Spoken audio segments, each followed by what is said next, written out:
Because I'm gonna go dirt bike riding. Yeah, yeah, yeah. It's like 4:30 in the morning and I'm butt tired, but we're gonna do this.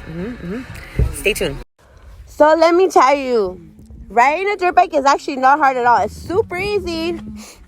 Super, super easy. So much fun. So much fun today. I think I'm ready for my bike.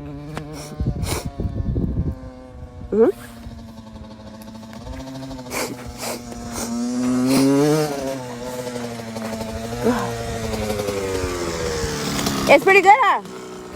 That's easy, huh? My hands are all numb. My hands are all... So I blew out the engine to the dirt bike. It's a 2-stroker.